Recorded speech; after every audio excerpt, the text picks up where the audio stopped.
नमस्कार. श्री स्वामी समर्थ महाराज की जय. आपण ज्यावेळी एखादं काम करतो किंवा एखाद्या ठिकाणी काम करायला जातो तेव्हा तिथं आपल्याला सुरक्षिततेची भावना मिळावी किंवा आपल्यामध्ये त्या सुरक्षिततेची भावना निर्माण होते. त्यामुळे काय होतं, आपण स्वतःला त्या चौकटीत बंदिस्त करून घेतो. मग एखादे काम करताना आपल्याला त्यात अपयश येईल हा विचार किंवा ही जी भीती असते ती कष्टदायक किंवा कठीण कार्य करायला धजावत नाही. मग कोणतेही काम असो ते आपण जर सुरुवातीला केलं तर त्यात थोडंफार अपयश येतच. आपण ते काम सतत करत राहिल्याने किंवा सतत त्याचं कामाचं ध्यास घेतल्याने आणि मी करू शकतो, करू शकते असं जर आपण स्वतःच्या मनाला सांगितले, अपयश आले तरी खचून जाऊ नये. मग ती जी अपयशाची भीती आहे ती जर आपण मनामधून काढली तर नक्कीच आपल्याला थोडेफार तरी म्हणजे आपल्यामध्ये सकारात्मकता येते. मग तोपर्यंत आपण प्रगती करू शकत नाही.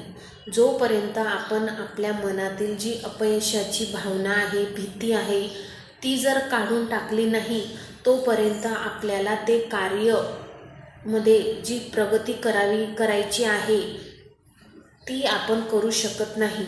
बघा, कुंडीमधलं जे रोपटं असतं ते जर आपण सावलीतच ठेवलं तर त्या ठिकाणी ते रोप थोडंच वाढेल किंवा थोडंसं वाढून ते आपोआप हे होऊन जाईल.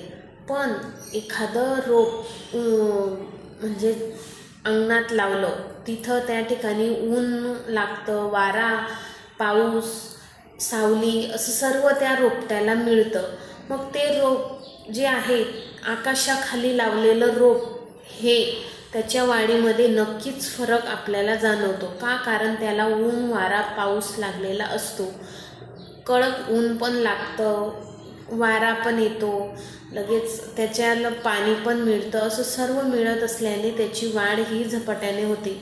म्हणून अपयश जे आहे त्याला न घाबरता आपण जर सकारात्मक भावनेने त्या कामाकडे बघितले किंवा आपण जे काम करत असतो ते आपण आपल्या आत्मविश्वासाने जर एखादे कार्य केले, हाती घेतले तर नक्कीच बऱ्या वाईट अनुभवातून आपल्याला त्यातून खूप काही शिकायला मिळतं.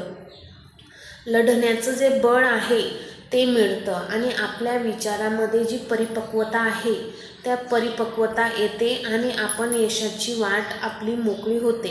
म्हणून अपयशाच्या विचाराने घाबरून जाऊ नये आणि